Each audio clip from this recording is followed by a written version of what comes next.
بسم الله الرحمن الرحيم. معالي السادة، سيدات والسادة الحضور، نحن اليوم نعود للصخيرات المغربية والعود أحمد بعد جولات وجولات بدأت بغدامس ومرت بجنيف وبروكسل وانتهت واستقرت بالصخيرات التي أراد الله القدر أن تكون شاهدة عدل على وصول الفرقاء السياسيين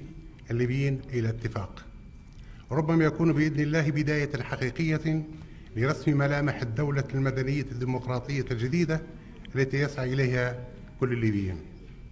ولعل الجميع يدرك أن الغاية التي نبتغاها جميعا هو إنهاء حالة الانقسام السياسي والمؤسساتي، وكذلك تغليب روح المصالحة الوطنية والمعالجة الموضوعية والحكيمة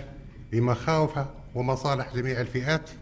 دون انحياز أو إقصاء أو تهميش، بشكل يتماشى مع المبادئ الحاكمة لهذا الاتفاق والمتمثلة في احترام سيادة حكم القانون واحترام حقوق الإنسان أيضا. إننا نوقع اليوم على مسودة هذا الاتفاق. أحب أن أذكر أهلي في ليبيا وخارجها إننا لم نخترع العجلة، بل استلهمنا تجارب دول أخرى عديدة مرت بنفس ظروفنا وربما أصعب منها، ومع ذلك تجاوزت مشاكلها وأصبحت دولا يشار إليها بالبنان. ولعل استلهامنا الأكبر لتجارب الدول الصديقة والشقيقة التي كانت من استلهام عبقرية المكان الذي نتواجد فيه اليوم، المغرب الشقيق، والذي قاد بفضل حكمة قيادته ومؤسساته الدستورية مصالحة وطنية شاملة أنتجت تجربة إنسانية طوت سنوات الجمر والرصاص، وأصبح العالم يشير إليها بالبنان كمثال للمصالحات الوطنية في مختلف الدول.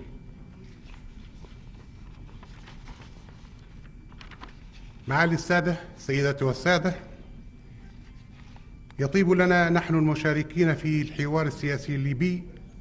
أن نرفع إلى صاحب الجلالة أسمى آيات التقدير والاحترام، ونقدم كل الشكر والامتنان لما بذل من جهد في إصلاح ذات البين ولم الشمل، وقد تجلى ذلك باستضافة المغرب لحوارنا الليبي في مدينة الصخيرات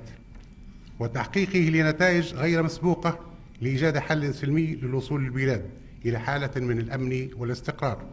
الأمر الذي يلزمنا بتقديم الشكر والتقدير والتعبير عن الامتنان الكامل للمملكة المغربية ملكا وحكومة وشعبا. وها نحن اليوم نتوج عملنا بالتوقيع المبدئي على الاتفاق السياسي، آملين أن تكون هذه هي اللبنة الأولى نحو اتفاق نهائي ينهي حالة الفرقة والفراق بين بناء شعبنا. ولننتهز الفرصة لدعوة إخوتنا الذين تغيبوا بالالتحاق بنا والعمل سويا للم الشمل ورأب الصدع، فالوطن وطن الجميع ولن ننهض إلا بالجميع. لا يفوتنا كذلك أن نتقدم بالشكر والامتنان للحكومة المغربية لما اتسمت به من حكمة ودبلوماسية واتزان، الهدف منها جمع كل الأطراف الليبية والتي كان لها الأثر الكبير في الوصول إلى ما نحن فيه اليوم. الشكر أيضا والتقدير لزملائي أعضاء لجنة الحوار والسادة أعضاء والسيدات أعضاء مجلس النواب، والشكر أيضا موصول للسيد